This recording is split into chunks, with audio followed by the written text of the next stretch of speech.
attend the career week activities, which is required by student life, right? So I think go ahead to join those sessions if you are required to do so, and just send a note to me.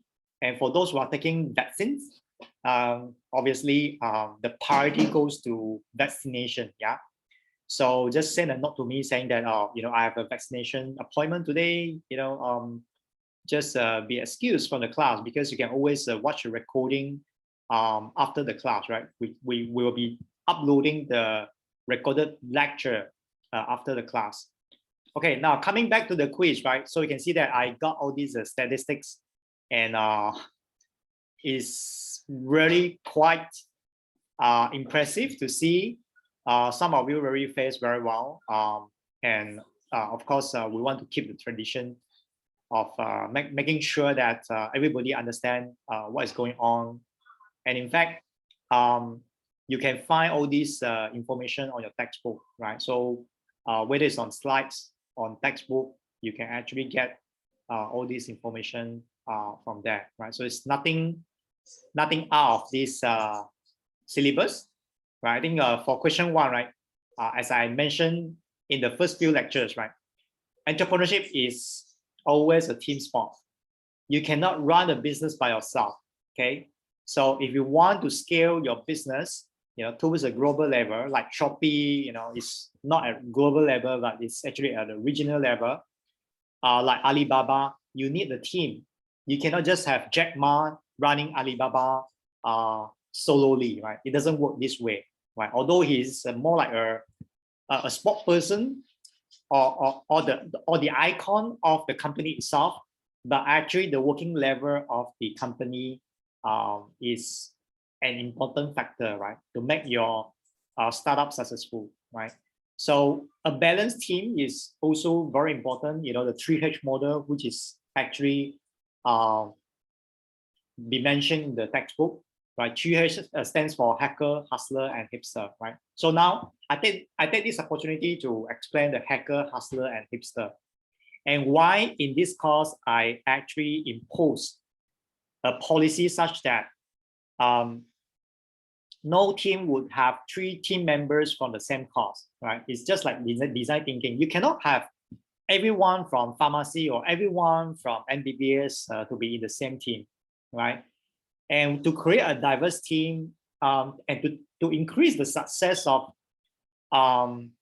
your startup, you get to have a combination of the hacker, hustler, and hipster, right? Hacker means that people who are from technical background, not necessarily that they are coming from software or computing background, but they probably are some technical people, like they are probably they know the in and out of the products. So these are the people who build the products, right? Like biotech person, like MBBS person, right? So a doctor, right, who know exactly, or even people who understand pharmacology, right? So exactly, the medicine that you're trying to create, and then the process of creating the medicine, and so on and so forth. So this is something that we call hacker, right? So not necessarily that the hacker that we hear a lot from cybersecurity side, the hacker that hacks into your computer, not those hackers, yeah. So the definition of hacker here is somebody who is technical enough to create a product, and he will make sure that the product is successful, right? Okay, the hustler is somebody who run the business. He might not be the best person who understand or who created the product, right? But he knows how to sell the product. Like Jack Ma, right? Jack Ma, he was an English teacher, right? He's not an e-commerce expert. He doesn't even know how to use a computer. So, but he knows how to sell and how to actually scale the e-commerce platform in China, right? So he knows how to run the business. So this is basically a hustler, right? And Elon Musk, right? Elon Musk is probably not the best engineer in the world, but he doesn't create Tesla, and he actually acquired Tesla. Tesla is really founded by the other 2 persons, and Elon Musk actually bought over the company, right? So he wasn't the product creator of Tesla cars, and he bought over the company, and then he hired a team of engineers to create a fantastic, impressive product. So this is Elon Musk, right? So he's a hustler. He knows how to present, he knows how to sell. Okay, hipster is somebody who are looking at the design perspective of your products, like the branding perspective, because typically the product from a hacker is something like a prototype. You need branding, you need design, you need a lot of more like a flavors that make sure that you are delivering values to your customer, right? So this is what hipster is doing. And usually hipster are like designers, or these are animators, or they are marketing experts. So they know exactly what the customer thinks in their head, and then to make sure that the company delivers the values to your customer, right? So that's why we have this unique selling point and the value proposition that we always talk about in the previous steps, in the DE24 steps. There's especially one step where you need to chart your competitive position, right, against your competitors. So this is where the hipster comes in, right? They are marketing experts, they are probably graphic designer, they are product designers as well, they are industrial designer. They make sure that your product really stands out from the rest of other competitors. Like Apple used to have a hipster, which is Johnny Ive, right? So the chief designer officer for Apple, right, who designed all the fantastic products under Apple, the branding, the look and feel of the iOS, the curvy rounded corner for iPhone and so on, right? The one button for iPhone previously, and then he get rid of the button. He was his idea as well. So he's the hipster for Apple, right? So okay, now in particularly in this question, the 3H model doesn't include a hatcher. Okay, so it's just something that I made up. So a hatcher is never there, right? So I think many of you, most of you scored it correctly, right? So the hatcher is never in the 3H model. Okay, now question 2, what are the 3 ways to start a new venture, right? So I'm still amazed why people are still answering this wrongly, right? It is very clear that if you flip to the first chapter on your textbook, it's very clear that there are only 3 things, right? You have an idea, you are passionate about being an entrepreneur, you have a technology breakthrough product. So that's the only 3 reasons, right? It's not that you have tons of money, right? I think a lot of people out there have tons of money, but they do not know how to start a business, right? And I can tell you, the capital out there is there's a lot of money in the market, right? Seriously, investors are hungry to invest in promising startups, right? Even though the economic outlook is not favorable, but still there are investors who are willing to invest and throw out money to fund aspiring companies, right? So it's not really about money, seriously. As I tell you, money is always available, and all you need to focus is about the 3 things, right? You have an idea, wonderful idea, like Uber, like Grab. You have a technology breakthrough, like you have created something like a new vaccine, right? They can cure any coronavirus, right? Not just COVID-19, but any sort of coronavirus, right? So you have a vaccine for that. Wow, that's technological breakthrough. You are passionate about being an entrepreneur, so I think you are hungry for success. You are hungry for starting up something new. You are passionate about it, and this is the 3 reasons why you should start a new venture. Okay. Now, next question: which of the following misconceptions about entrepreneurs is true, right? So also there are 3. Entrepreneurs are some of the smartest people in the room. Not true, right? Entrepreneurs know how to raise a lot of money, which is also not true. I can tell you a story about Jack Ma, right? So Jack Ma raised 20 million from SoftBank. SoftBank being one of the early investors in Alibaba. At that time, Jack Ma Yun, he was having a lot of financial stress, right? Because the 20 million from SoftBank didn't really take Alibaba towards the result that they want. Because 20 million, right? I mean, to cater for the whole China, I think that's really tiny amount of money, right? So, in the entire China, you have about 1.4 billion people, right? So 20 million is like, you're just throwing a salt in the sea. So it ends up nothing happens. I mean, Alibaba was struggling, and at that time, eBay was the major competitor for Alibaba in China, right? eBay, being the US company, they have entered China, and then they are in the hot competitions with Alibaba at the time, right? So with the 20 million, I think it was quite cash strapped, and he intended to actually raise money, right? He couldn't, right? He's not capable of doing so. And at that time, of course, he wasn't that well known yet. So he kept raising money and then asking people to fund his Alibaba startup. And eventually, Yahoo actually agreed to invest 1 billion, right? 1 billion US dollars into Alibaba, taking 40% stake of Alibaba. Yeah. So that means that almost half of the company shares will be transferred to the investor, right? So 40% of the shares of Alibaba has to be transferred to Yahoo, and he was desperate. He was desperate to raise money, right? He has no choice just to cut away the 40% from his share in Alibaba, and then to give it to Yahoo because of survival. So he's probably not the best person who knows how to raise a lot of money, right? So even Jack Ma has this issue, yeah. So entrepreneurs love risk taking. We take calculated risk, but if possible, entrepreneurs do not love risk. If you ask me, I've in my entrepreneurs circle, we don't take a lot of risk seriously. We actually take calculated risk. We think that is a good bet, and we measure the risk. We have risk assessment. We actually do risk mitigation. Even the investor who coming into our company, right? So recently we have raised, quite a substantial amount of fund in my company, and we actually do risk assessment, right? It's not that if you're willing to invest a few $1 million into our company, we'll take it, right? As happily.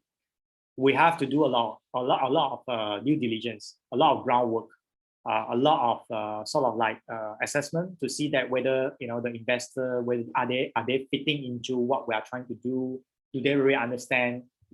Because if you just take money from people and it ends up in dispute, and this is the kind of risk, because you probably have to pay back the investor, right? And where are you going to raise the money to pay back the investor if things doesn't go very well, right? So it is just like a marriage, you see.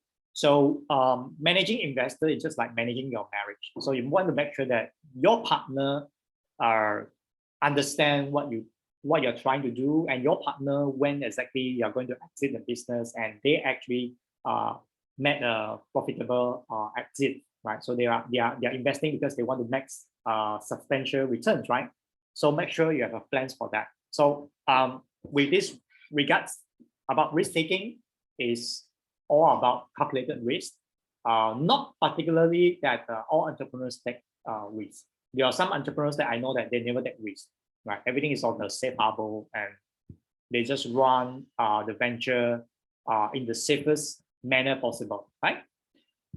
The two most common types of entrepreneurship are obviously innovation-driven enterprise and small and medium enterprises, right?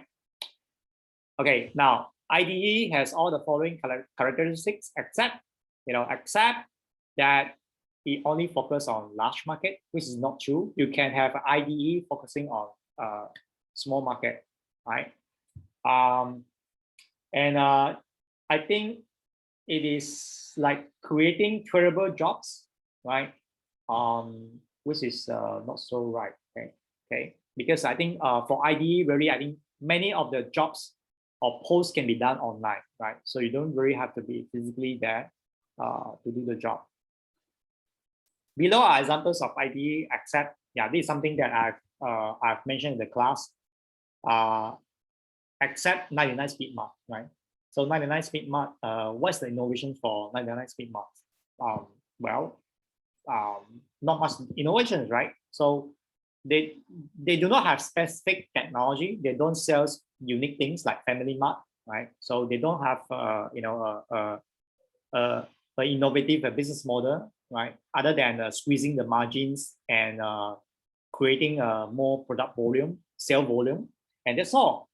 But if you compare 99 Speedmart with Airbnb, Foodpanda, and Touch and Go, e-wallet, I guess these are very different technology companies, right? Airbnb, I don't see Airbnb having a physical office in Malaysia, but they've been selling very well, right, on their digital platform. Same for Foodpanda, right? So these are innovations. These are innovation-driven enterprise, right? Even Touch and Go e-wallet, you can see more and more shops accepting this Touch and Go QR code. And this is something which is never has been done before Touch and Go, right? So it's just like China. When I was in China many years ago, they use Alipay and WeChat Pay. In every single corner of the street, you don't even have to have your physical wallet. Nobody take cash, and all you need is just your e-wallet, which is Alipay and WeChat Pay. So I think in Malaysia itself, we have Boost Pay, Touch and Go, and of course the QR Pay, right? So that like MAE, we have this Do It Now and so on and so forth. So these are some of the e-wallets available to us. Even Grab Pay is not that popularly available in some of these stores, especially in Ipoh, right? You don't see a lot of Grab Pay, but you see a lot of Touch and Go and so on. Ideas from research lab or tech startup can be best classified as technology push, right? So it's a tech push. So it's not about technology pull. You don't pull the technology from the market. You don't actually buy the technology from the market. You are creating a technology so that you can push this out as an innovation to be sold in the market, right? So we call this a tech push innovation. Now, a hustler is, as I said, the one who is running the business. Why having a diverse team is so important to the success of your startup, right? Founders have greater span of knowledge and skills. That's all, right?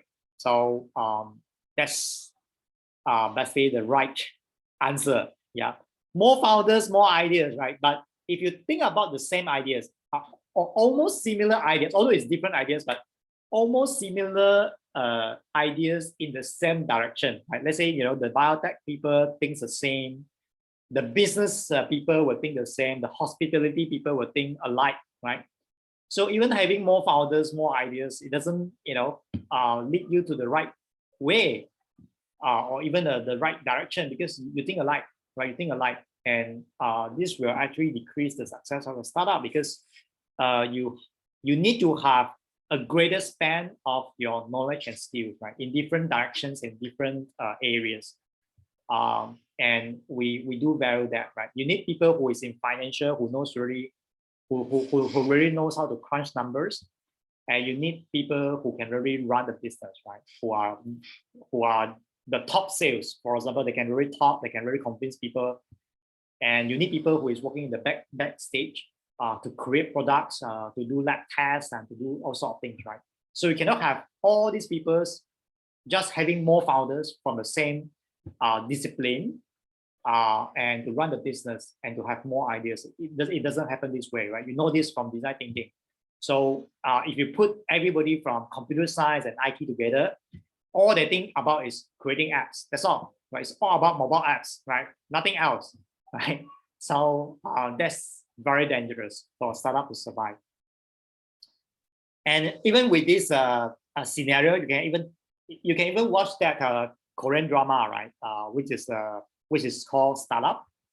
And initially, this startup it was founded by 3 gentlemen, right? So they are all hackers. They are all hackers, and you can see that for the first few years, they have never scored any success at all, right? In that Korean drama, and that resembles and that resonates with the actual fact of entrepreneurship. Right? You put 3 hackers in your team, it takes a long time to be to see the fruits, right? So eventually they didn't succeed until they met this lady who is the hustler, who knows how to sell. He might not be the best technical person in the team, but she knows how to sell, right? She knows how to sell, and this way, the startup company takes a different trajectory, right? So you can watch this movie on Netflix or any K-drama site, right? And that's something which is a wonderful drama, right? Except all those love stories. Discipline entrepreneurship can be applied to the following: except traditional business with established markets and known customer profiles. Okay, we never want to learn discipline entrepreneurship and then you go back to run a family business, and this is not intended for, right? Because we are trying to cater for new venture, new market, new exciting things, new innovations, or the market that needs a lot of product and new solutions to be developed, right? I still remember my classmate say, "Oh, I'm so proud to join a company that their product has not even existed."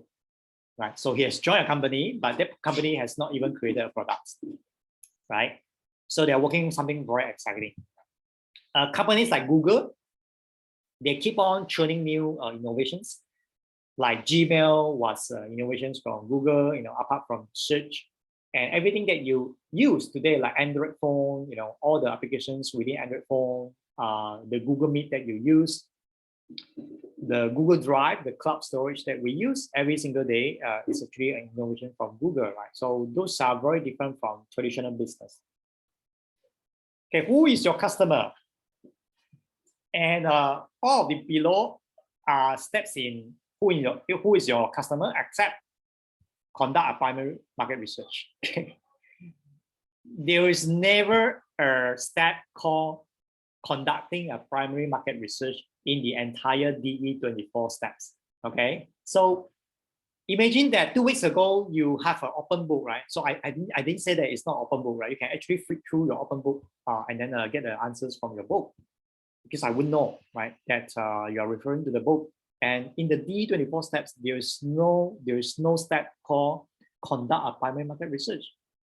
And I do not know why people are still talking about calculating the giving this as the answer, right? So it's kind of interesting to understand. Okay, Bill Ole once said the single necessary and sufficient condition for business is really for survival, and for survival is really to having a paying customer. That's all. Is to have a paying customer, right? A startup could not survive in a sustainable way if you do not have a paying customer, right? You have to survive. We're not charities, yeah.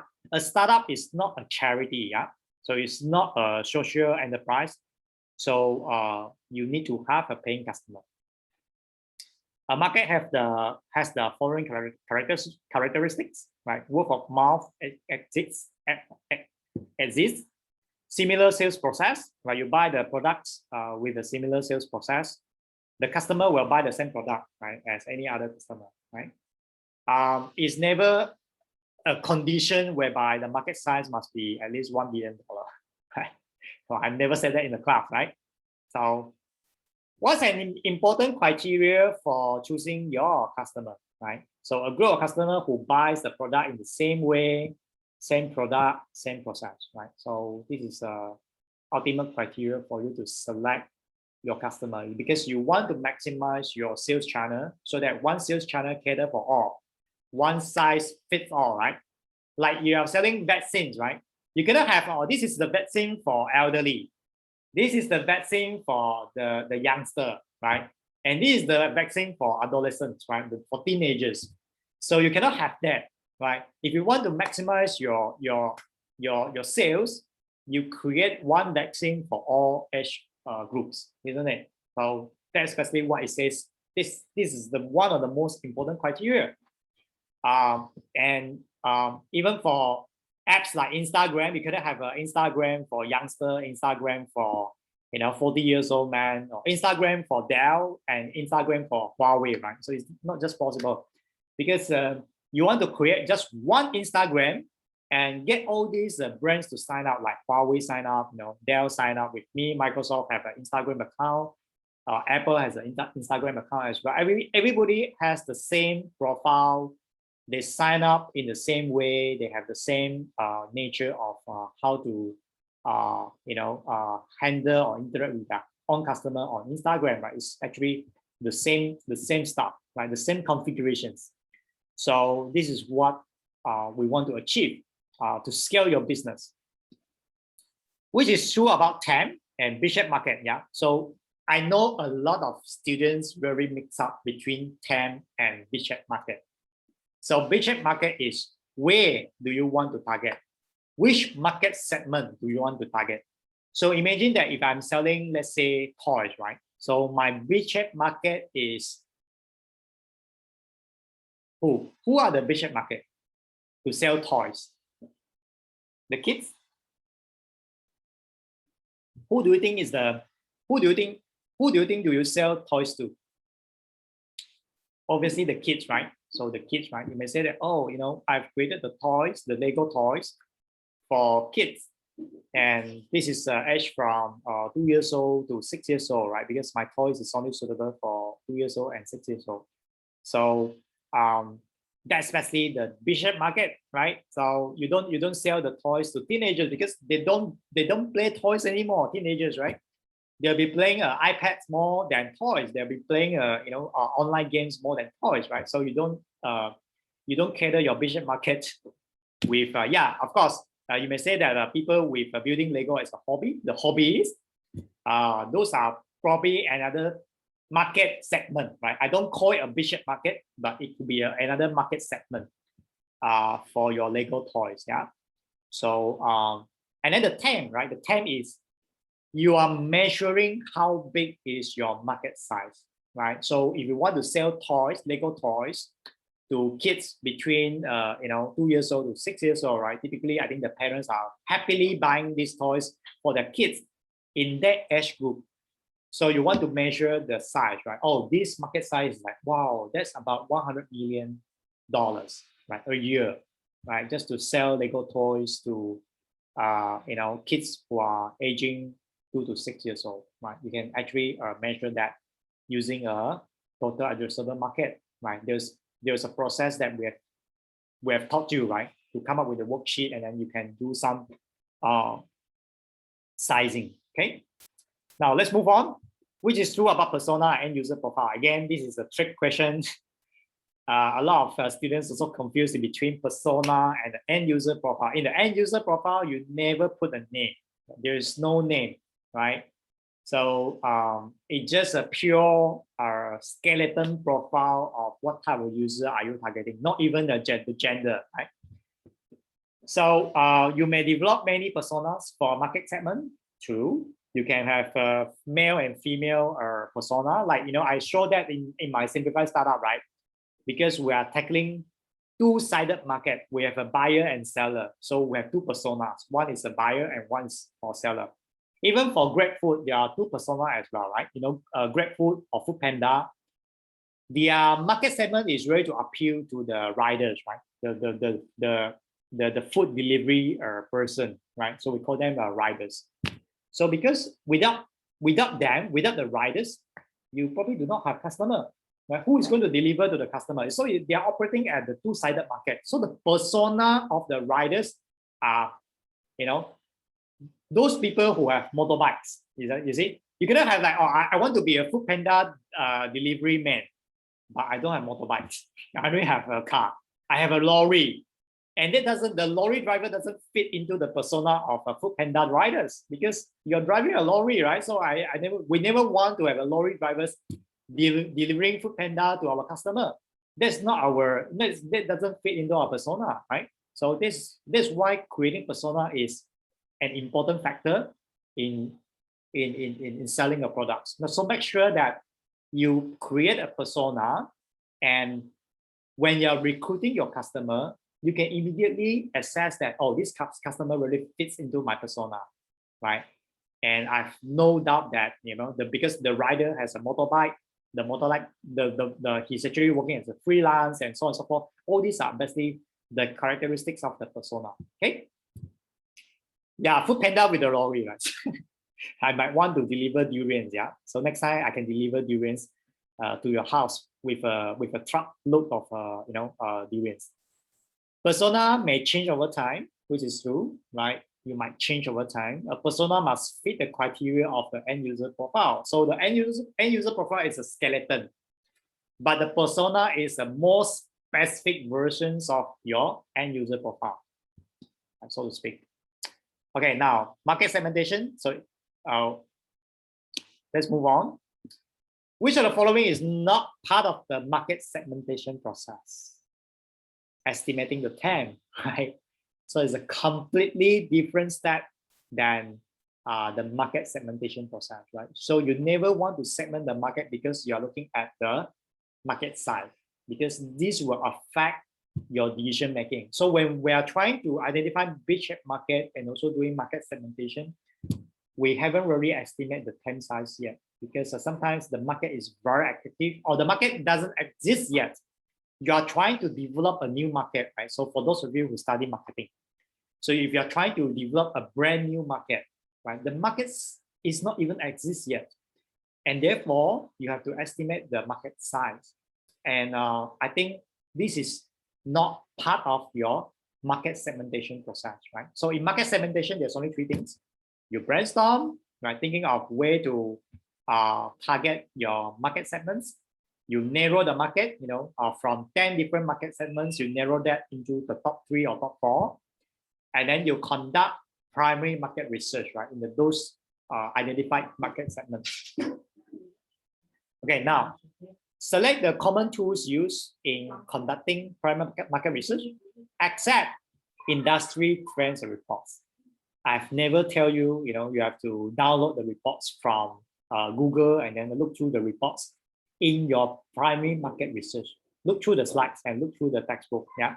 So it's never mentioned that in any slide or textbook that you have to conduct primary market research using industry trends and reports. So industry trends and reports, or the market reports, or the consultant reports that you download from Google, those are considered secondary market research, right? If you've done your thesis, you have done your final project, you probably know that all these industry reports are secondary market data, right? Secondary market research. Okay. Immersion is a technique to understand from the customer perspective by doing their job. Okay, so that's immersion, right? So I've brought up one story about immersion, right, in the class, right, whereby we are trying to pretend to be the housewife doing cleaning at home. Right? Remember that story? I think we spent about 10-15 minutes talking about a housewife doing cleaning, and then this Kleenex is trying to come up with a special type of a mop that it has an interchangeable head, and then you can really do some magic for housewife who need to sweep the floor and also to mop the floor and to mix the detergent and so on, right? So this is basically immersion. You learn it by wearing the customer shoes. The main purpose of conducting primary market research is to identify new markets. That's all, right? Whether your product can fit in that market or not. So you have to conduct a detailed primary market research, right? A company like P&G, they are very good in doing marketing research. Yeah, so they are, those food counters that you see at Tesco, they give you a free drinks, a test drinks, right? So if they're selling a new type of cornflakes, if they're selling a new type of fruit juice, right, they typically give some free samples, right, at Tesco, So this is primary market research. And these people are recording down, whether this customer would like to buy, this new type of products. And they are actually doing all this marketing research. Yeah. So at Tesco itself, right? So you also see people who are running around on the street who give you survey forms and so on. So those are private market research. Whether would you be willing to spend $5 to buy this product? Do you think that is pricey? Do you think that the price point is actually at this level? Do you accept that the product gives you the values that it has been communicated in the brochure? So these are some things that you need to look at in your primary market research. Whether people are willing to buy your product at that price point, right? So you want to really find out whether there's a market for it or not. And therefore, you have to conduct primary market research. You cannot depend on the consultant to do it for you, right? Again, I told you one story about Nokia, isn't it? So I was working at Nokia 10, 15 years ago. And I remember, right, at that time, we purchased a Gartner report. Wow, Gartner report, and that cost 5,000 US dollar per report. Yeah. And in that report, we discovered that in the year of 2010, I think we bought the report. So in 2010, there wasn't so-called like a super duper iPhone. iPhone was just launched like 3 years, and Nokia was still laughing about iPhone. Like, oh, iPhone 3G doesn't have the data, right? It's iPhone 3G, but you cannot make a video call, right? So people are laughing at Apple. Wow, what kind of iPhone 3G is that, right? Even the first iPhone doesn't allow you to send MMS. Okay. So in that year itself, 2010, if I can remember correctly, right? So Gartner still says that, oh, Nokia will continue to be the major player in the smartphone market for the next 5 years, right? So if you think about, if I solely rely on this industry report, and I'll be doomed, right? I'll be doomed. Okay, I'll be doomed, because if I just solely believe what consultant tells me, and I won't be able to mitigate the risk, right? Of Android is coming into eating into the market. Samsung is rising. At the year of 2010, there wasn't a Samsung Galaxy phone. Yeah, so I think at that time they only launched one phone, and I can't remember that phone, right? So I think the Galaxy phone wasn't even launched yet in the year of 2010. So I think Nokia was like, oh, I should believe what Gartner says, right? And eventually, yeah, you see what happens to Nokia, right? So even after 5 years, it doesn't take them 5 years to go down to really go down into the market. You see, so I think Apple was rising, Android completely took over Nokia as a market leader in the smartphones market, right? So there was like not even 5 years. Yeah. So at the time of 2015, I think Nokia was gone, like forever. Okay. This is a sample chart of what was the chart about? I think this was a market segment chart. And then the other chart is basically narrowing down the target segment, right? So I think all these charts was given in your weekly assignment. Yeah. So if you have done your weekly assignment, it's like, oh, you should score it correctly, right? Or perfect. Okay, now, what are the last segment? Beachhead market. You may select one or more answers about beachhead market. So a market segment you can control until your company has sufficient resources to enter other market, right? A market which you can test out your products and services. So those are the two correct answers for beachhead market, right? Identify the beachhead market for My Taxi in the early days. What? So the answer is there. The answer is actually embedded in the questions, right? I love to do this kind of questions, right? I really love to construct this kind of questions, really to trick you sometimes. Yeah. It's very clear that the taxi drivers are the beachhead market of Grab in their early days. I mentioned this in the class. Why is conquering a beachhead market so important for a startup? To ensure the company can survive, right? You have the sufficient resources to win a small market in your early days, right? And as I said, the fundamental reason for a startup to exist is to have a paying customer. So if you couldn't survive tomorrow, don't think about long term, right? Don't think about you can raise money 2 years down the road, because it wouldn't happen. Right? You don't have a paying customer. Even if you have a few paying customers, that's good enough, right? That proves that the dog eats the dog food. Okay? That proves that the customer buys from you. Even if it's a very small market, make sure you win. You win the market and you conquer that beachhead market for your startup to prove that you are actually making some profits. A good beachhead market segment or a good beachhead market for a small COVID-19 vaccine manufacturer can be here is a bit different from what I mentioned in the class, because in the class we are talking about the big pharmaceutical companies, right, who have a lot of resources. Now, I specifically mentioned that we have a small COVID-19 vaccine manufacturer, like the one in Taiwan, right? You know, Taiwan don't buy vaccines from AstraZeneca, you know, they don't buy vaccines from BNT, you know, they don't use the Pfizer vaccines. In Taiwan, is quite safe to be honest, right? They couldn't buy vaccines from Sinovac because Taiwan and China, you know, they are not so close. They are antagonists, and they can only manufacture their own vaccines. Okay, in Taiwan, they manufacture their own vaccines, and that has not been trial yet. So they have not passed through the clinical trial stage 3, right? So, but they launch the vaccines, and they can only sell the vaccines to hospital and clinics in Taiwan, right? So that's what it is.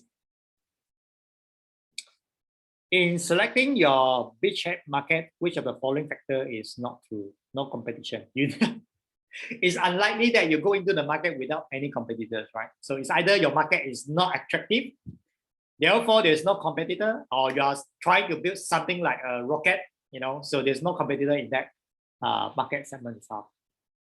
Okay, which of the following are beachhead markets for Asia, right? So Asia, you've only focused in short haul airline travelers and cost-conscious travelers, right? So we call them a budget traveler. So these were mentioned in the class. End user profile and persona, right? So which of the following is not considerations when building an end user profile, right? Which is the market segment. A persona is the best representative of the broader target market segment in all dimensions.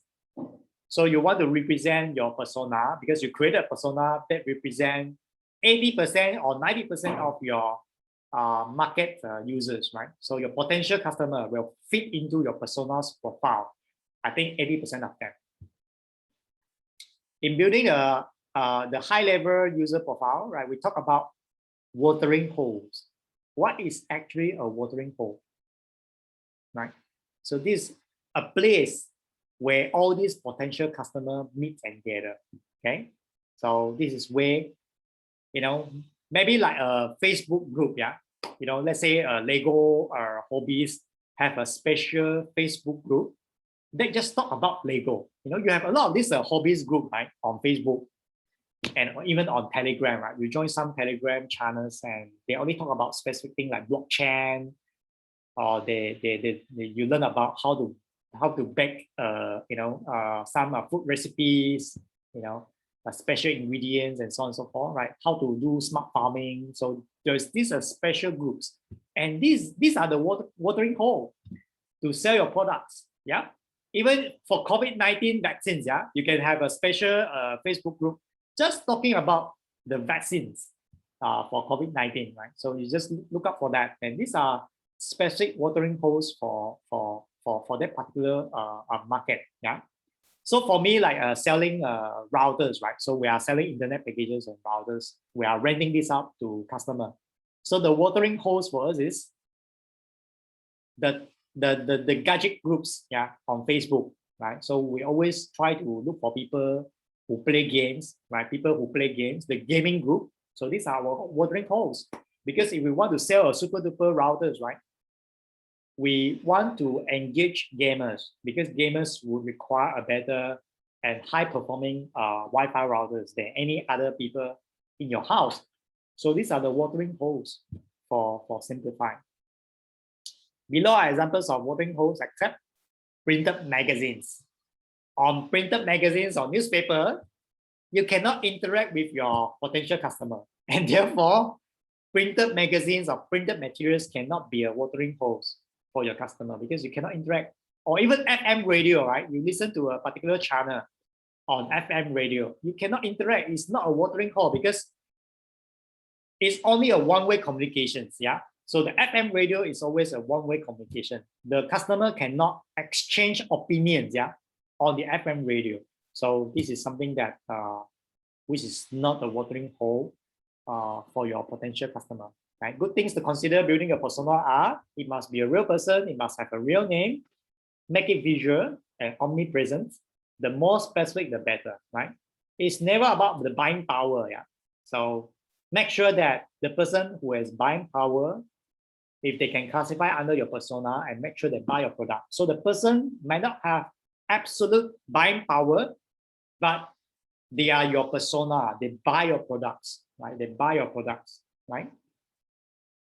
Okay, so these are examples of the persona, right? 32 years old, they have a private, Adam has a private car, and he's actually working, he's trying to deviate you, yeah, from the original persona. And Adam suffers a pay cut during the pandemic and is actually seeking extra income, right? So obviously he's a persona for Grab car driver because he has a car. Estimating the TAM is a process of estimating the total revenue you can earn from your beachhead market. So GrabFood customers spend 15 ringgit on average per month. You are an estimate of 2 million GrabFood customer in Malaysia, right? So it's just 15 ringgit times 12 times 2 million. So that comes to 360 million per year. So that's the TAM size for GrabFood. It's a big market, yeah, it's a big market. Now you understand why, wow, 360 million per year. Obviously, why Tony Fernandez want to go into food delivery business. Yeah, Asia want to take a pie from this market. So this is an example from your textbook. If you look at the textbook, the example is, let's say this one. 157 million women in the US, 6 million pregnant women with annually 2 million first-time moms, right? So among the 6 million pregnant moms, 2 million of them, 1/3 of them are first-time pregnant ladies. If your company is selling a personal sauna scanner, yeah, if you are selling this a baby sauna scanner product, assuming that it costs $100 per unit, what is your TAM size, right? Very easy. First-time moms, right? They are likely to buy your products, which cost $100 per unit. So you just times that 2 million times 100 US dollars. That comes to about $200 million a year. Okay, because for other pregnant ladies, they probably doesn't fit into your persona because they probably have one already, or they probably frequented the gynae, right? So they probably don't need your product. So your persona for this is really about the first time pregnant ladies, and this will they will likely purchase your product, and you calculate the TAM size from that. According to Bill Ole, the good TAM is between. This is also in your textbook, right? It's not something that I made up. Look for your textbook, 20 million to 100 million per year. Right? So that's a right size. To calculate the TAM, first determine how many end users exist that fit your end user profile. This is a bottom-up analysis. Bottom-up analysis, right? And I actually give you the answer in the next question, right? Bottom-up analysis is sometimes called counting noses, counting your nose, right? So counting goose and counting the nose, right? So make sure that every single customer that you acquire, you are counting each and every one of them. Okay, that's about it. Well, it took me 15 minutes just to go through these questions, yeah. So I hope it's not difficult. In fact, it's very not difficult. If you have your textbook right in front of you 2 weeks ago, you should be able to answer all the questions correctly. All right, so I turn this off, and we need to go into just 2 things, right? Just 2 things, right? I can do this in maybe 20 minutes, right? Spending 10 minutes per session. Okay, the 2 things that we're going to talk about today is about the LTV, lifetime value. Let me take a drink now. And the other thing that we are going to go through together is calculating the cost of customer acquisition, right? So we call it COCA. COCA stands for cost of acquiring customer, or cost of customer acquisition, right? It means the same, right? It really depends on the textbook, whether it's cost of acquiring customer or cost of customer acquisition, it means the same, right? So LTV. So what is LTV? LTV is the lifetime value of your customer. If you want to see whether your customer or your market is interesting or attractive or not, you got to calculate your LTV, right? So let me just bring up a video on the definitions of LTV. Yeah, we'll see a lot of examples from these videos. Yeah, Adin, my friend, so he's obviously one of my favorite instructor when I was attending his class at MIT, and I'll let Adin go through the LTV with you. We are ready for the one and only Bill Olet. Bill, how are you? Good to see you. You have a good weekend? Oh yeah. How was basketball this morning? It's just what old guys do. But I did win 2 games more than I lost, so I like that. But you did a jiu-jitsu tournament this weekend. That's incredible. It was unbelievable. It was just, man, it's so great to compete because it pushes you to your limit. Yeah. And you understand what your weaknesses are and what you need to work on. I feel so uplifted now, even though I'm sore as hell, to be honest. Beautiful. Boom. Float like a butterfly, sting like a bee. No boxing in jiu-jitsu. Oh, it's not the same thing. Well, you know, I never did either. But we got a serious topic here today. We do. LTV and COCA, lifetime value of the customer, cost of customer acquisition, basically unit economics. Can you please provide your definitions of the two, why they're so important, and how they're connected? Yeah, absolutely. You know, now we're getting into the fundamental math. You know, like in the world, there are laws of physics that you can't define. In business, that's what we're talking about here. Your lifetime value is the total profit you're going to get from that customer. And we're going to bring that back in today's dollars. And then we're going to talk about how much does it cost to acquire that customer.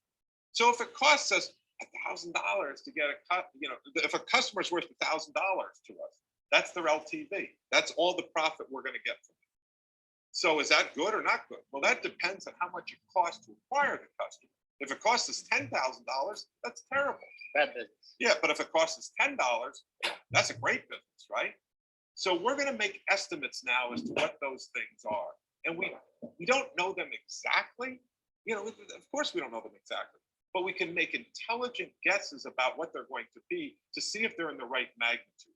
Because, you know, there's a famous, well, you know him, David Scott. He's a venture capitalist here in Boston and writes on a blog called For Entrepreneurs. Love it.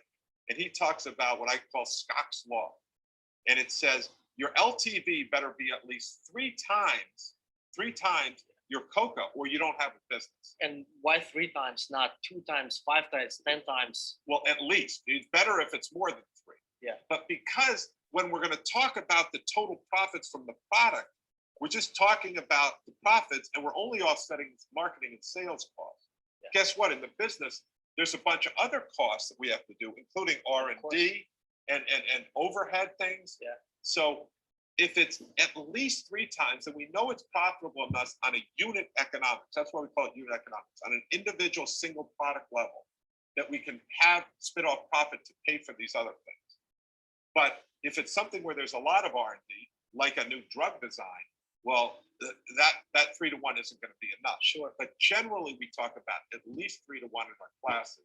And that gets people thinking about it and understanding, hey, we need to understand at a unit level, at a single product level, are we making money or not? And I want to warn the audience, there's going to be some math in this, but we're going to simplify it down. If you understand that fundamental concept, the lifetime value, LTV, it's got to be, that's all the profit that comes in. It's got to be at least 3 times what the cost of customer acquisition, the COCA or COCA, or some people refer to it as CAC, customer acquisition cost. That has to be much more. That's what you really need to know. And we're going to come back to that, but now we're going to break it down and get into some of the actual calculations here so that you can test out your startup. But to be clear, what seems to be very important is that LTV and COCA are intricately connected. Yeah. You don't know if your LTV is great if you don't know your COCA, and if you don't know much about your COCA if you don't understand the LTV. That's absolutely right. And in our class here, you know, that's in the lecture, it's all right, my LTV is $10,000. Is that good or not good? And, you know, these introductory entrepreneurs, and they say, that's great. Yeah. You know, I said, why is that great? They say, you know, because it's $10,000 in profit. I can make money off that. Yeah. What if I told you at IBM, my customer LTV was $10,000? I'd get killed for that because our cost of customer acquisition was so high. We had direct salespeople, we had all these other costs. Right. So the two are intricately linked, as you just said. Well, today we are going to attack LTV one by one, the first part. But before we do that, I want to take some initial skepticism out of the way. And the skepticism would be, look, doing LTV is projecting into the future, and no one understands the future. So how can you do LTV in a reliable way if you don't know how many times your customer will buy the product? Yeah. And you don't know exactly what your price is, because remember the previous step, we just estimated prices. So that's going to be it. The basic question is, what's the point? Yeah, what's the point? We don't know that. Well, let me address that one head on. Let's go. I can tell you with 100% certainty that your LTV calculation down to 4 decimal places will not be correct. It won't be correct down to 2 decimal places. It won't be correct to 1 decimal place. It won't even be correct to tens, hopefully tens of dollars. But it will be in the ballpark, and you're going to understand what's driving it and what's not driving it. And likewise with your COCA. And now you'll be able to start figuring out where are the leverage points. What do I need? Can I afford a direct sales force, or can I not afford a direct sales force? Yeah. Am I in the right ballpark? So while a precise tool, it's not going to give you the correct answer. But as a planning tool, it will give you something that's extremely valuable. And that's the point here. It's not whether it's correct, it's whether it's useful. And in this case, doing this calculation, I can assure you, has been useful to almost every single one of my entrepreneurs. Well, let's break. Right. So in short, is that the LTV, right? It is all about profits, right? It's all about the profits. It's all about the total profits that you get from a new customer who are using or buying your product or services, right? So think about the LTV for Maxis or Maxis users, right? So imagine that if you are subscribing to, let's say, you pay 100 ringgit, just for simplicity's sake, yeah. If you are paying 100 ringgit to Maxis per line per month, right, as a user, as a postpaid user, right? So 100 ringgit for, let's say, an unlimited data plan, right? So 100 ringgit per month, just to retain your Maxis postpaid. I know they have a 98 ringgit plan, but just to ease our calculations easily. Now, if you stick to Maxis for 3 years, 36 months, right? So 100 ringgit times 36 months, right? So that's how much is that? How much is that? 100 ringgit times 36 months. It's 3,600 ringgit, right? So that's basically the total revenue that you're going to get from this customer, a Maxis customer, who is paying 100 ringgit per month to Maxis, right, for 3 years. Right? So he's going to stick with Maxis for 3 years. So that's a total lifetime. So the total lifetime value for that customer is 3,600 ringgit. So that's basically a very simple calculation, right? But of course, as I said, the LTV is the profit, the total profit that you're going to get from the customer, right? So actually, the 3,600 is just a revenue. Revenue and profit is 2 different things. So revenue is the money that you have collected from your customer. They are paying you 3,600 ringgit over 3 years. Now, what is the profit? The profit means that from that 3,600 ringgit, you got to minus off the operating expenses, the sales and marketing costs, that you see all these Maxis advertisements that are on TVs, on newspaper, on Facebook. So Maxis have to pay the sales and marketing costs, right? So, and then the device cost, right? So you are paying 100 ringgit per month because you get a device, right? Which is a Samsung Galaxy, maybe Samsung Galaxy 11, for example, right? S11. So you have to minus off the cost of that device itself. Probably they get discounted rate from Samsung. So let's say the Samsung Galaxy S11 cost maxes 2,000 ringgit. So to calculate the LTV, the actual LTV is at 3,600 ringgit minus 2,000 ringgit, because the maxis will have to pay Samsung 2,000 ringgit for that S11 device. So the LTV, for maxis is probably 1,600, right? So that's a lot, right? That's a lot, because the LTV is like, wow, out of the 3,600 that I collected, and then the maxis will have to pay Samsung 2,000 ringgit for that device itself. The profit for maxis to make is a net 1,600 ringgit, right? 1,600 ringgit. Wow, that's quite a good business, right? And that's why a lot of telco actually, because of this very high lifetime value for any telco subscriber, that's why a lot of telcos are dying to carry products, right? To carry, when Samsung launch a new phone, or Xiaomi launch a new phone, or iPhone, Apple launch a new iPhone 13, all these telco are dying to carry the products because they can bundle with the plan. The cost of the plan is really peanuts. Yeah, imagine that you like it or not, they have to deploy a tower right in front of your neighborhood, right? So that's a fixed cost, right? You like it or not, they still have to deploy the network. But now when they bundle the device, the LTV for each subscriber who buy the phones together with the maxis plan, it is very high. It's 1,600 ringgit over 3 years. Right? So that's very high, right? That's very high. Even if you sell char kway teow, I don't think you can earn 1,600 ringgit for one customer over 3 years, right?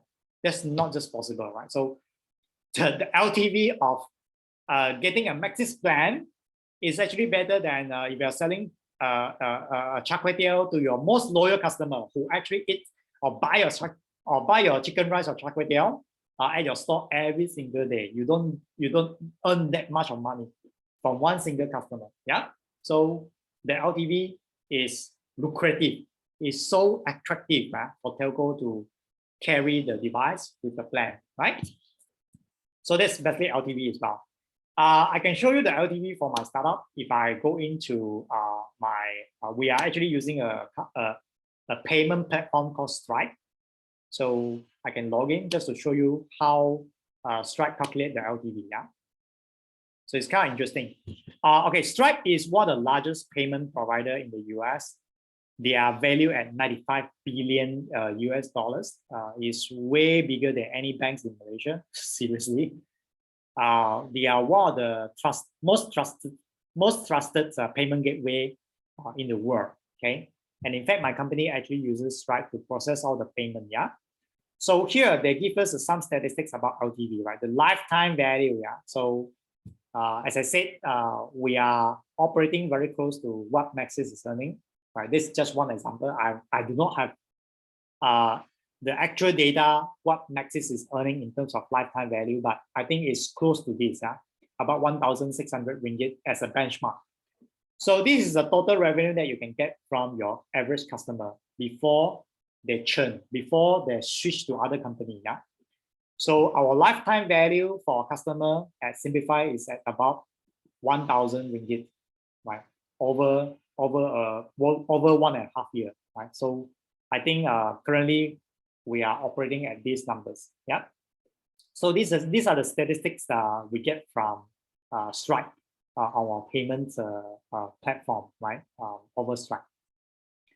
And then we can calculate COCA as well. So later on, I will show you some other examples about the COCA calculations. So let's go back to the slides about lifetime value. Let me just bring up the slide.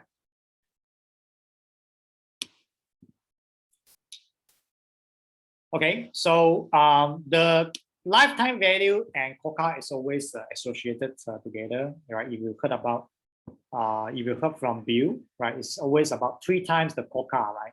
And Bill actually explained why it's always 3 times. You don't want your lifetime value to be, so tiny that you're earning a very marginal profit for your customer. Yeah, I can tell you the lifetime value for selling burgers, yeah, is very, very tiny because of the cost of making the burgers, and selling burgers might not be recurring, right? Might not be recurring. So comparing to selling burgers to a subscription-based business, like you sign up for Zoom, right? It's especially a lifetime value for a customer who sign up on Zoom is very higher than the lifetime value of selling burgers, because on Zoom is recurring, right? Because it's recurring. Every month you got to pay Zoom $14 to retain your professional account. And every month you got to pay Maxage, right? 100 ringgit just to retain your postpaid line, right? So obviously the LTV for selling burgers is way lower, right? And why 3 times? Because you have to factor in the sales and marketing cost, right? Obviously your company is not like selling burgers. You don't do sales and marketing. You probably have to post up on Facebook. So those are sales and marketing costs, right?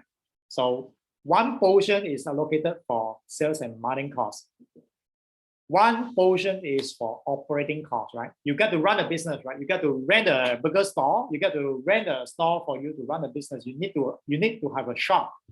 So those are operating expense, right? So sales and marketing is not operating expense. So sales and marketing is something that you have to make sure that you acquire customer. So one portion for sales and marketing, one portion for operating costs, right? Including paying salaries. Yeah? If you hire 2 staff just to sit around in your shop to serve customer, so those are operating costs, right? So operating expense. So sales and marketing, after that, operating expense. And finally, the R&D. You need somebody who create the product, right? You need to pay the engineers who are creating the product for you to do the R&D for you, right? So R&D, sales and marketing, operating expense. So these are the 3 portions of the cost.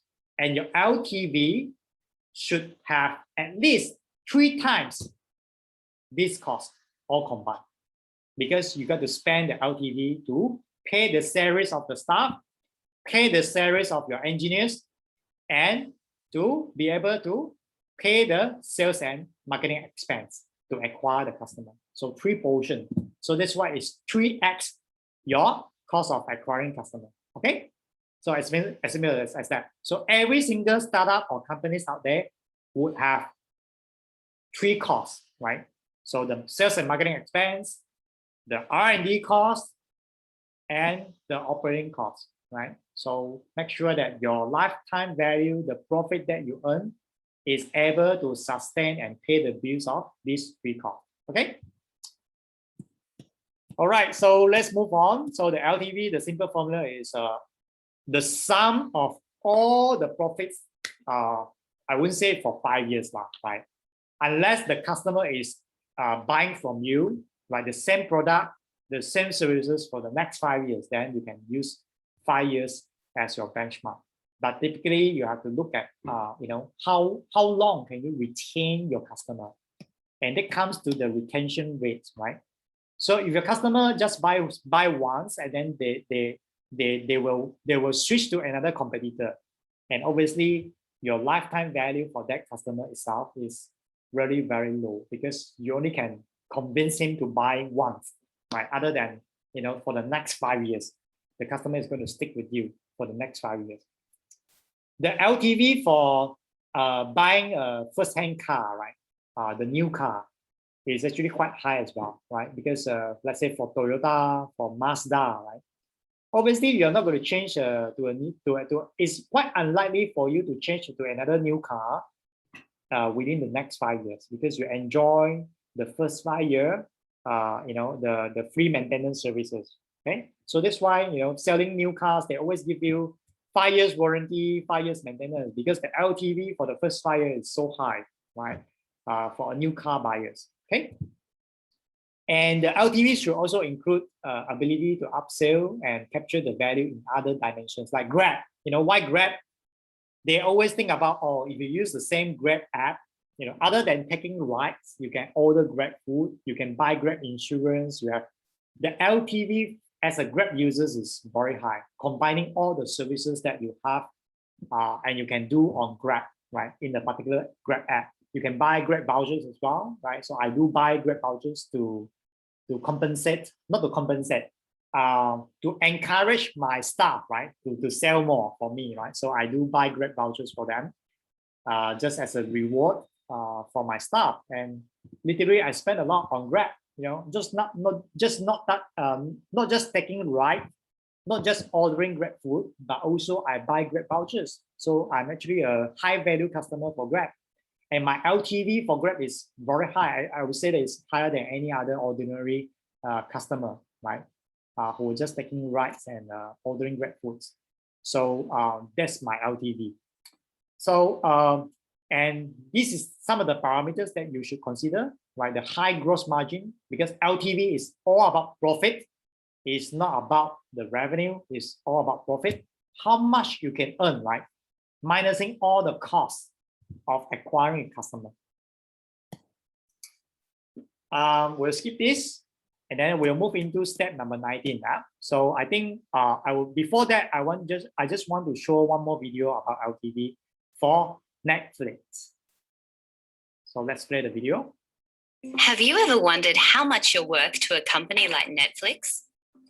From the moment you first sign up, Netflix approximates the amount of money you'll spend on their service.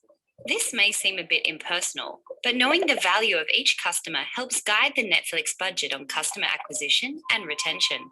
In business terms, this concept of gain justifying spend is known as customer lifetime value. But how does Netflix calculate your worth? Well, Netflix tracks each current customer and analyzes how often they are cancelling their subscription. This is known as the company's churn. In 2017, the average Netflix customer continued their subscription for 25 months, which meant a lifetime value of $290. So imagine a customer really liked a particular director, actor, or genre. This means Netflix has approximately $290 minus marketing and overheads to spend on acquiring or making content with those factors. At first glance, this doesn't seem like much, but when their data shows that 10,000 other people have similar tastes, it explains how Netflix justifies spending millions on original content. Ultimately, knowing the lifetime value of your customers helps guide the appropriate acquisition and retention strategy for your business.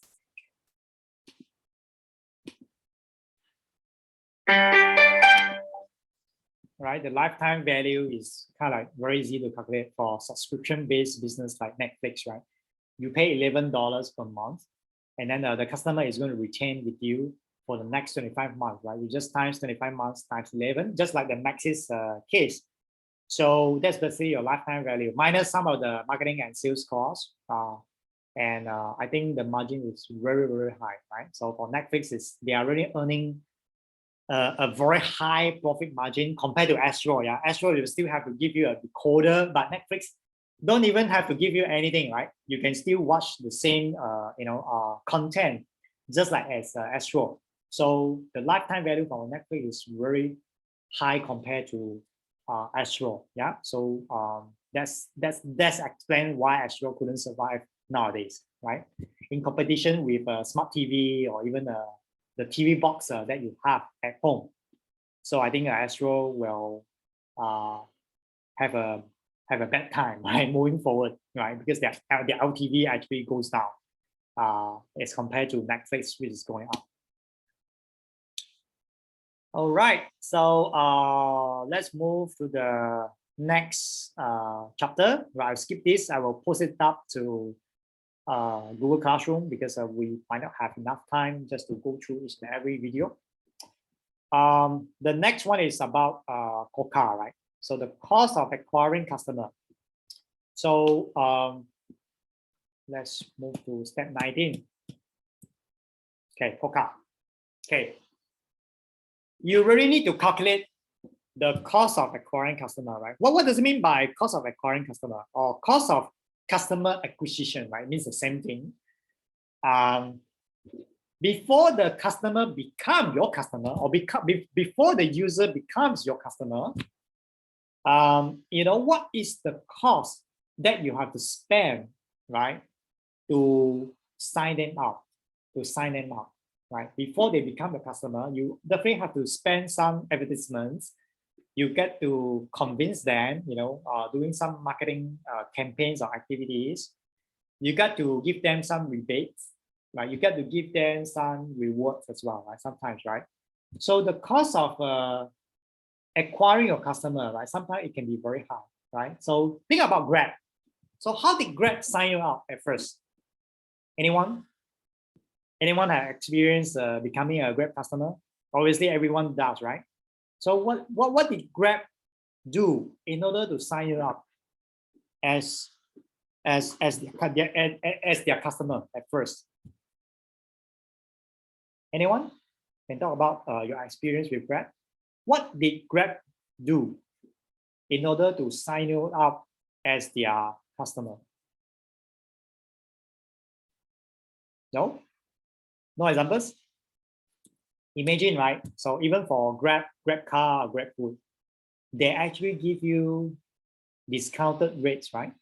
For your first ride. Let's say you just download the app, you just downloaded the app, you just try, right? Today you just download the app, and then you sign in with your with a brand new email. So Grab will give you discounted rate on the first ride. That means they'll give you $5 off on your first ride, right? Uber gives you $20 off on your first ride, right? You have to enter some promo code, am I right? So that's basically the cost of acquiring customer, right? Because in order to sign you up, in order for you to take your first Grab ride, they actually give you $5 discount, right? So that's the cost of acquiring customer, as simple as that, right? Even Grab food. So what do you get? Maybe a voucher, right? You actually get a $5 voucher from Foodpanda. You know, I got the voucher. I still have the vouchers. I didn't use it, and that's basically the cost of acquiring customer for Foodpanda. GrabFood also give you more or less the same vouchers, like 10 ringgit off for your first GrabFood orders, right? So 10 ringgit off, or the first delivery fee is waived, right? So they're gonna waive you 5 ringgit delivery fee.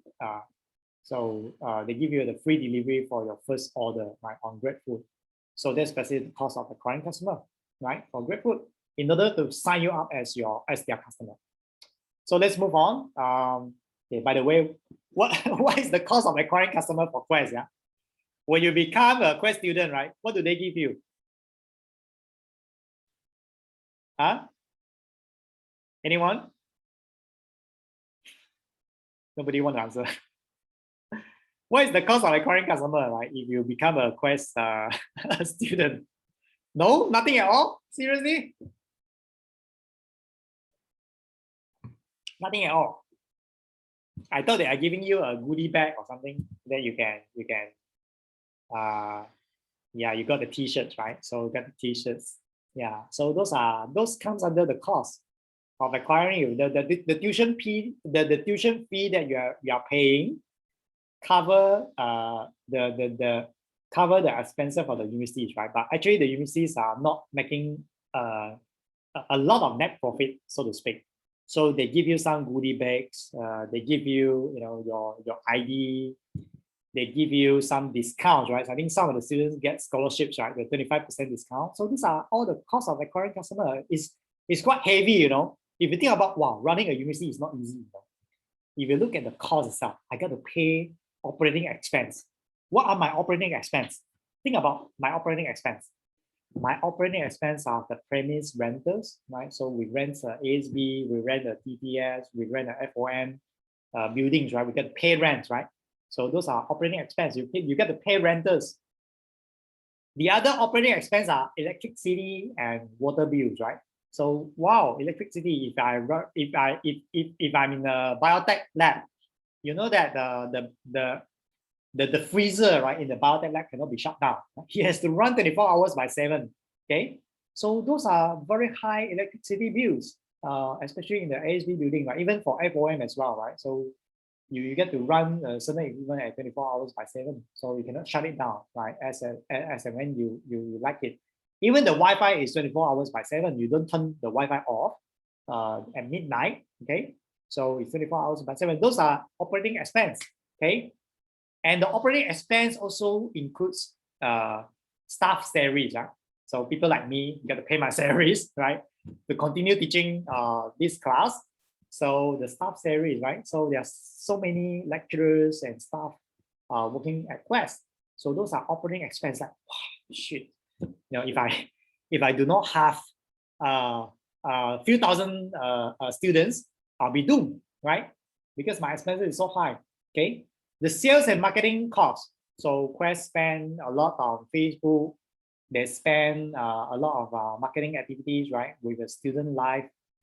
They hire some handsome and pretty ladies to do the marketing virtual briefings, right, for new students. So those are marketing costs, right? Sales and marketing costs, right? So the last thing is the rebates, right? So obviously they give you scholarship, they give you rebates, they give you discount, they give you a lot of other goodies, right? So wow, the cost of acquiring customer for Quest is indeed very, very high, right? As compared to Netflix. Netflix is like, wow, we spend $2 just to acquire the customer. That's all, right? And the LTV is very high for Netflix compared to Quest, yeah, so to speak.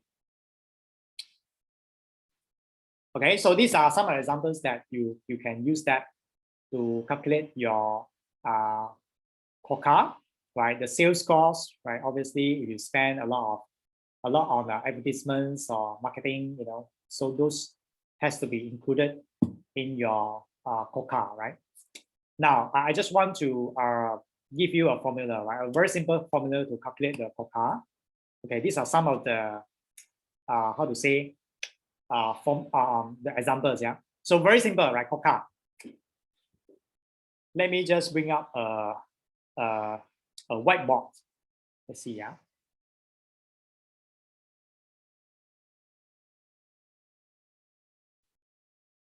Let me share the whiteboard with you. Okay, COCA. Let me just close this off. Can you see my whiteboard?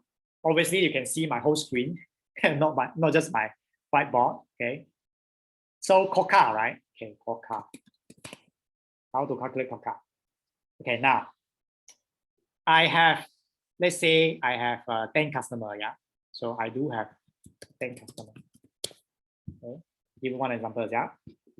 So to calculate COCA is very simple, yeah. I have 10 customers, right? Let's say I'm Maxis, yeah, 10 customers. So my 10 customers pay 100 ringgit per month, right? For my postpaid plan. Okay. So these are some of the things. I cannot move this thing. Yeah. Why? Okay. Okay. 10 customers paying 100 ringgit per month for simplicity's sake, right? How do I calculate the COCA? Okay. Now the company spend, let's say, for this campaign to get 10 customers, I actually spend 100 ringgit, right, for Facebook campaign. Right, I just spent 100 ringgit on Facebook campaign. Then I got this 10 customers, right? So this is my marketing cost, right? Marketing, right? I'm doing a Facebook campaign, right? This is marketing cost, right? Okay. Now, another thing that I do is I do advertisements as well, right? So this advertisement and marketing, okay? Advertisements and marketing. Okay, now, even when the users see my advertisement on Facebook, they might not likely to click. They didn't really click on my advertisements, right? You see a lot of sponsored advertisements on Facebook every day and so. Did you really bother to click on those advertisements? How many do really click on those advertisements? Really a few, right? Yeah. So imagine that to get the customer, and you spend 100 ringgit on Facebook campaign running a sponsored advertisement, that literally land you not many customers. Yeah, not many customers who really sign up. And to sign up the customer, to really have the intention to sign up the customer, what do? You do the next thing, right? You actually give, you give a rebate. So you give 10 ringgit rebate for every new customer, just like what Grab is doing, right? Just like Foodpanda, what Foodpanda is doing. You get, if you sign up with Foodpanda, if you order your first delivery with Foodpanda for the first time, you get $10 rebate, right? So I'm going to subsidize that, right? Rebate for every new customer. Again, this is my marketing cost, or we call it a cost of acquiring customer. Okay. Now, I need to hire somebody to give you the rebate, right? Because probably you're not just selling Foodpanda, but you're selling something like a product on the street.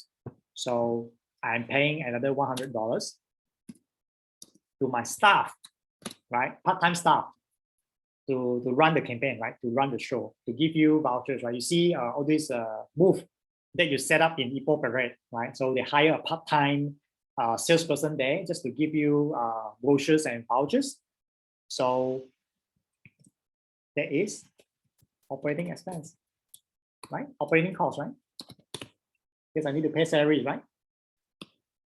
I spend another 100 on renting the place to run my campaign, right? Another operating expense, right? My rental, right? You need to have an office, right? You need to have a booth, right? At Ipoh Parade to run the campaign, isn't it? To have lucky draws, to give 10 ringgit rebate vouchers, right? So you need to have these premises. So you can always do it online, right? To get rid of this cost. But I'm just telling you what Grab is doing or what Foodpanda is doing. I think they used to have this booth at Ipoh Parade that runs a 3 to 4 days campaign, and they get to rent a booth, right? So that comes under the operating cost. Okay, so sales and marketing costs, the operating costs, and one last thing, the product cost, right? You cannot just sell a product without product development, right? You know that most of the time you spend is really on product development, right? The R&D, right? Before you even can sell the product. So I've actually, my goodness, I've actually spent 500 ringgit for my co-founders or for my engineers to build a website, right? So that people can order the food, right? You need a website, right, for people to order the food, isn't it? So those are R&D costs, right? Or the product cost. Okay, R&D stands for research and development. So you get to develop your product. So those are under the R&D. So all the costs are there, right? So 100 on Facebook, $10 rebate for every customer who sign up. Obviously, I got 10 customers, so you times 10 here, right? You times 10. So this is $100, right? 100 ringgit. You pay 100 for one staff, right? One staff, imagine it, one staff can acquire 10 customers. Okay, good. I just pay 100 ringgit for that staff, right? To acquire 10 customers. Because we are taking 10 customers as our baseline. You spend 100 renters, right? On renters, right? You spend 500 ringgit on building the website. So all your total up is how much? 900 ringgit, right?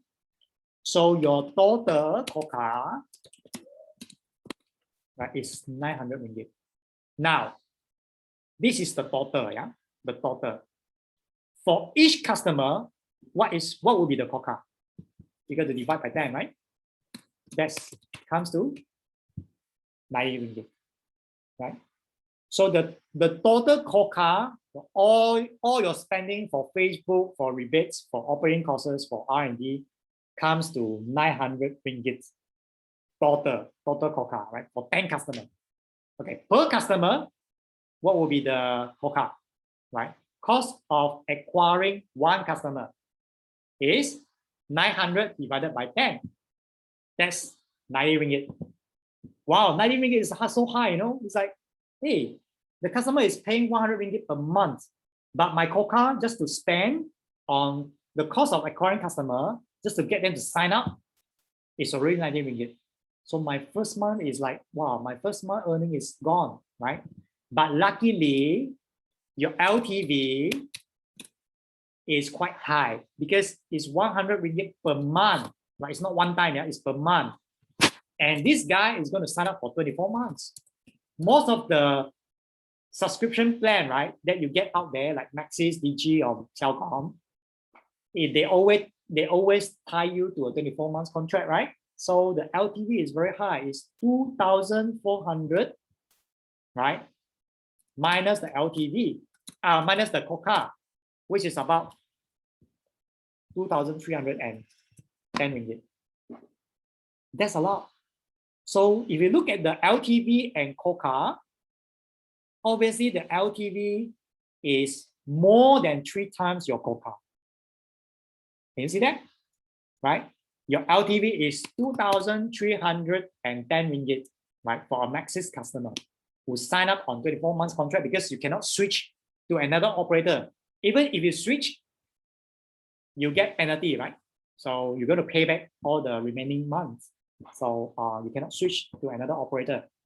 So the LTV is very high, right? LTV is the total revenue that you're going to collect from that customer minus the initial cost, which is 90 ringgit per subscriber. And the net profit is 2,310 ringgit for that subscriber itself. So for just one customer, right? And your COCA is only 90 ringgit, right? Although it seems very high, right? But actually, the LTV is, I would say, more than 20 times the COCA, right? And that's why Bill Oler always say, if your LTV is less than 3 times your COCA, you're not going to survive, right? Because you're going to spend, you are going into red, you're making loss, right? Because you've got to cover for operating expense, you've got to cover your marketing costs, you've got to cover your R&D costs. So your COCA must be at least, yeah, 3 times. Your LTV must be at least 3 times your COCA, right? You must make at least, for this case, 3 times the COCA is about 270 ringgit, right? So your LTV must be at least 270 ringgit versus your COCA. Even at 270 ringgit for your LTV, you still make a profit. Am I right? Because 270 minus 90, you still make 180 ringgit as net profit, right? So that's why it made a lot of sense to calculate COCA and LTV together, right? So, okay, now, it's 12:30 now. So that's a great example. So do screenshot, this example. Please screenshot it if possible, because you are going to calculate your LTV and COCA in your final presentation and final report. Yeah. So I will expect you to show me the calculations, right? So just do some estimation on the marketing costs, the operating costs, the R&D costs. You can use an Excel sheet to do that. I don't have an Excel sheet here, but I just put it up on the whiteboard, and then you do some calculations, and then divided by the total estimated customer that you're going to acquire for the next 1 year. You divide the cost, you get the COCA, and then you also get the LTV. Okay, so I think we will stop here. And again, there's no assignment for this out of this class for this week. And I will expect you to start working on your presentation. You have until 29th of October to finish your presentation. So you still have 1 whole month to work on your presentation. And I will post up the final report format for you, right? It's going to be something like design thinking. Your presentation will definitely resonate with your final report, right? So you don't have to do double work. And for this time around, your final report constitutes 60% towards your final grade, right? So don't write nonsense in your final report. Do something like whatever you have done in the past few weeks. Make sure that everything has to be included in your final report. Unless you didn't do your weekly assignment, you didn't do market segmentation, then I'm a bit worried, right? If you have done that already, then I think just to attach those information into your final report, right? And then we'll do financial projection in the next 1 or 2 weeks. I would say that don't worry about the financials yet, because once you said you have all these unit economics, you would come up with the financials pretty easily, right? So do not worry about the financials, because if you don't figure this out correctly, you do not know the LTV, you don't know the COCA, you don't even know your cost, right? I would say that it's unlikely that you're going to come up with your financials, right? Obviously, you are shooting blind, right? So you're just trying to plug a number from the sky. So that's not how it's supposed to work. So understand your TAM, understand your pricing, right? You have to set your business model and pricing. We have done that last week. Understand your LTV and understand your COCA. Then you can work out your financials, right? And you can confidently pitch in front of the investor. If they ask you to show how do you calculate the cost and so on, you know that you're not guessing. You're not guessing. You have done proper estimation that these are the costs. I've calculated the unit economics. I can assure you we can make a profit because I show you the LTV, that we can make a profit. It's not a negative LTV, and make sure that the investor is happy to invest. Okay, so that's how we raise money. Okay, all right, so we stop here, and thank you so much. And if you have any questions, you may stay back, right? Thanks a lot. So I hope now you become an entrepreneur. Yeah, even selling chocolate, you get to calculate your COCA, yeah, all your ingredients, you know, all your at what price you want to sell your chocolate, right? So you get to calculate that, right? Running a chocolate business, running a food business is not easy. Yeah, it's not easy. The LTV is very low, and obviously it takes a lot of effort to run a successful food store.